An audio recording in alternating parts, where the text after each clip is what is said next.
Hello, good morning, good evening, and welcome to Bigg World Cinema. Without further ado, we'll continue with what you're here for. And now that we're monetized, please don't skip the ads. Thank you. Dumaguete has been a place I've yearned to visit ever since I started researching the Philippines. In fact, it was vlogger Rike who first put the Philippines on my radar. I'd visited the majority of Asian countries, but hadn't even considered the Philippines. All I'd heard about the Philippines was that Manila was dangerous and of Imelda Marcos's vast shoe collection. I'd watched videos from Rike and Gio set on the boardwalk. Cebu doesn't have a boardwalk. Well, there's one at Il Corso, but it bears no comparison. So I've been wanting to come to Dumaguete to see what the big fuss was about. Everybody raved about the city, saying it's the city of gentle people, the best place in the Philippines for expats to live. Due to the pandemic, it's taken me 3 years to get here. I was excited when I was on the ferry from Bohol, finally on my way here. As soon as I stepped off the ferry at the port, the sun was shining. It was a beautiful morning. As I walked along the boardwalk, I thought, what a fantastic location this is. I went in search of a hotel. Tried one place on the seafront who'd only give a senior discount to Filipino citizens. So I walked to the second street, away from the seafront. Wow, the traffic was fierce and congested. Crossing the road was difficult. And I've lived in Cebu City. I know what busy traffic is like. People tend to buy huge cars in the Philippines to show off their wealth. I couldn't find many hotels in the centre of town advertised online for less than 1,000 pesos. Not ones with decent reviews anyway. But I found one that offered a better rate when booked online. No clothes hangers in the wardrobe, but it came complete with a brick wall balcony. Their internet was super fast, which was great until I closed my bedroom door and the speed rapidly declined. After taking a lovely hot shower after my long overnight journey from Siargao, I went walkabout. I always love to explore a new place by foot, check the lay of the land to soak up the atmosphere, and see what a place is like. I love walking. Downtown Dumaguete is not very big. You can virtually circle the city within an hour. I'd know as I spent an hour walking around looking for a suitable place to eat. And eateries weren't obvious, apart from the big fast food chains, and I'm not really into that. Would rather eat Filipino food at carinderias. The main street has all the stores, plus a large market. The surrounding streets are dirty. I'd pass many expats. They'd see my camera and look at me with contempt. Oh no, not another vlogger in town. What is it with expats and vloggers? Why do they hate us so much when Filipinos welcome us with open smiles? And why do so many vloggers all congregate in one place in Dumaguete? It's funny, back in the UK working as a photographer, I wouldn't hang out with other photographers. Apart from when I went to trade shows or visit exhibitions. When I moved to Brighton on the coast, there were many clubs and groups of photographers. Photographers would meet up and go on photo walks together. So they're all photographing the same sites. Very strange. So a number of vloggers in Dumaguete all congregate in a cafe downtown. I can't imagine what they talk about. Hey Joe, how many subscribers you got now? What's the big deal with Dumaguete, I thought? Why are you living here? I walked through Silliman University. The area around the university and the university campus itself are wonderful. But no doubt you've already watched my video on that, haven't you? Haven't you? If I were to live in Dumaguete, I'd sign up to do a course there. That'll be a good reason to live here. Or the only one. How long does it take to judge a place before you decide you want to live there? My first impressions of Dumaguete weren't great. But I'm a cup half empty kind of guy, so that's not unusual. I'd often rock up in cities and beaches and immediately think, yeah, and... But you can't judge a place within a couple of hours or days of being there, can you? I read one Facebook post where a guy had leased a property in Dumaguete, but as soon as he arrived here, he hated it and realised he'd made the wrong decision. Jesus, you can't decide on living in a place just by watching YouTube videos, can you? Unless they're mine, of course. You need to visit for yourself, walk around, get the feel of the place, be here for a week or a fortnight before deciding. And even then you can just rent monthly and move on if you don't like it. Hello, hello.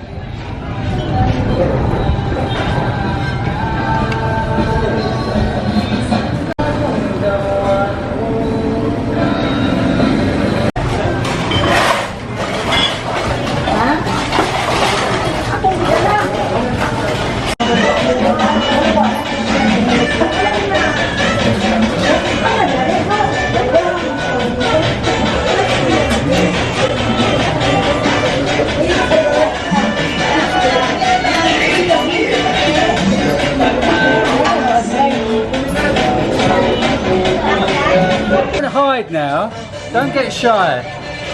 What else have you got? Come away from there.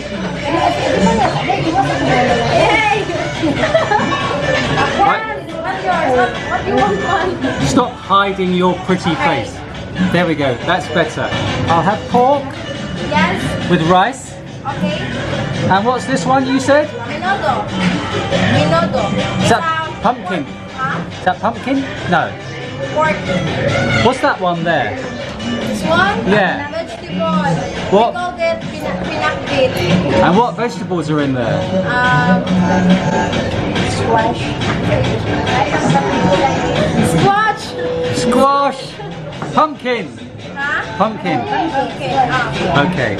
Okay. One of those as well. We have also I think I'll have squash. you eat Squash, yeah, I'll eat squash. With and this one. pork and rice. Okay. Thank you. There or Yes, I'll eat here. Thank you very much.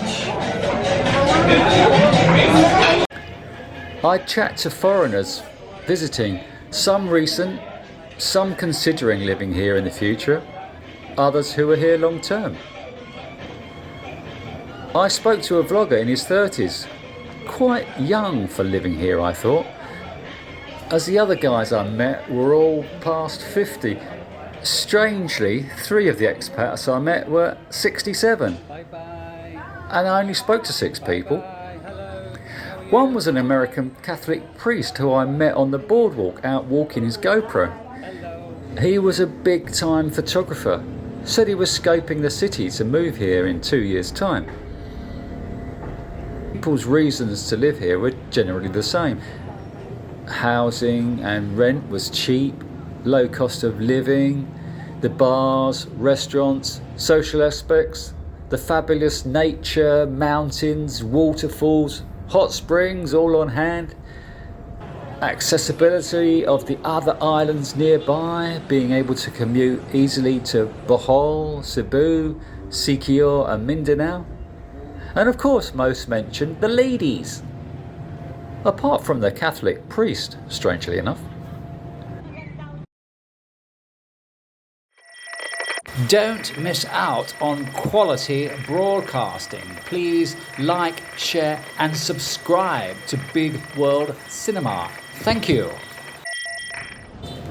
Over the first few days I was here, I'd returned to the seafront many times. The boardwalk is great. In the morning there are many people out walking around. It's quite dead during the day if the sun is out, as Filipinos don't like to be out in the sun. But then it's vibrant again of an evening when the sun goes down. Is this it? Is the best of Dumaguete just the boardwalk?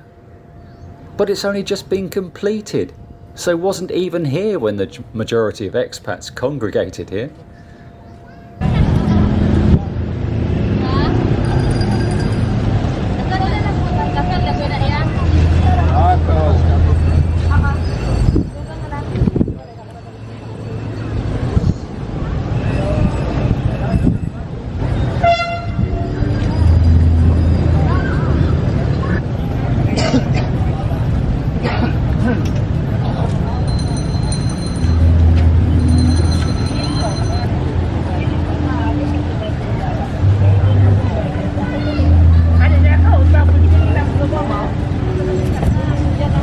Hello. Lang bahay ka lang, wala na nila ba? Ha? Burando.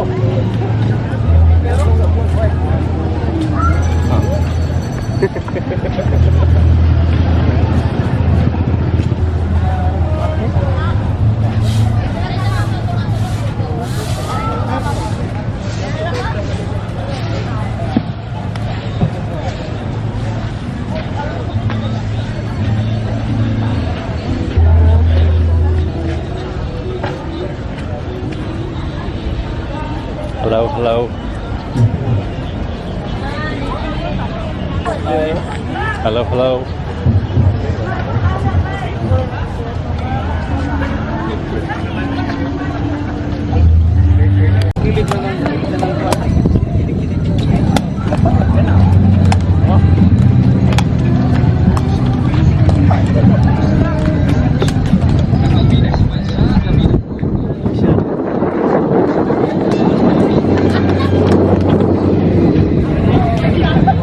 Is that good? You feeling good?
Araw gabi tayong dalawa.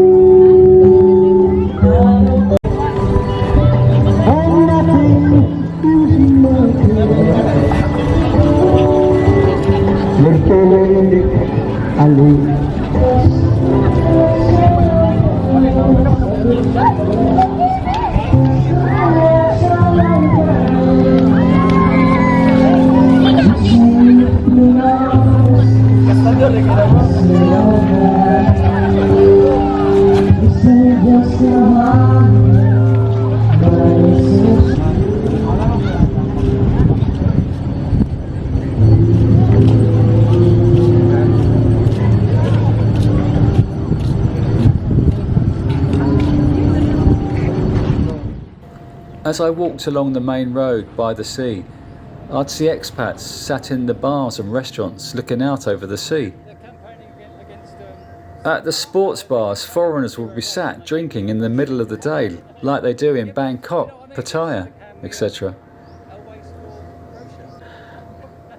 Dumaguete city itself doesn't actually offer much, but the majority of expats actually don't live in downtown Dumaguete. They live outside in Valencia, Bacong or Darwin.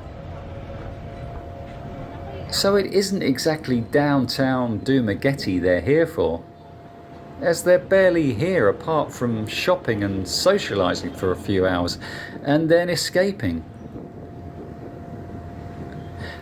One expat who'd been living here 7 years told me he'd see expats he knew who'd come into town to do their shopping and then not see them again for another few months.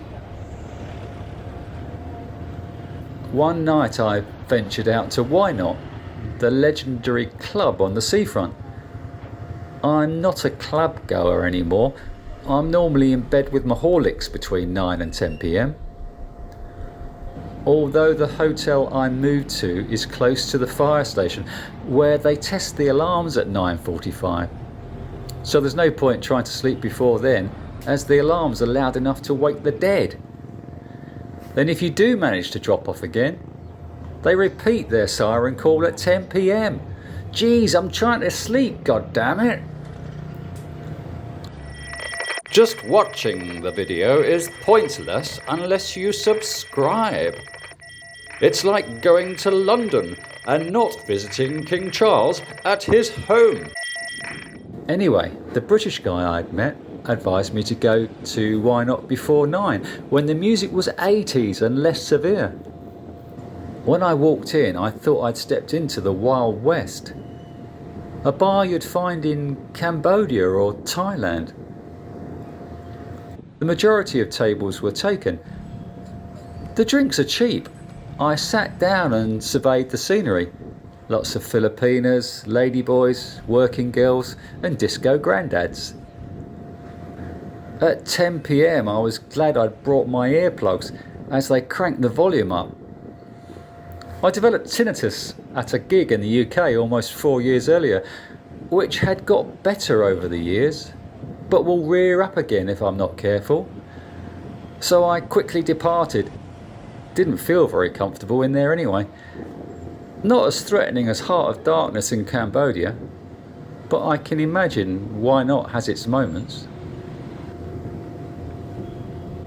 I've been travelling around the Philippines for the past 3 months, eating daily in carinderias, but I've had no stomach problems wherever I've eaten. That is until I arrived in Dumaguete when I got the trots.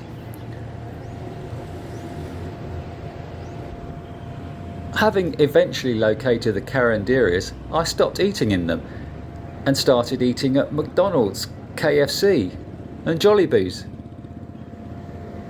And I still had the trots a fortnight later. I'll keep you posted. I'm sure you'll be keen on a follow-up or follow through. If you liked the video, please could you like, share and subscribe. And don't forget to ding the notification bell to see my videos before your friends. I'll see you on the next video. Take care everyone.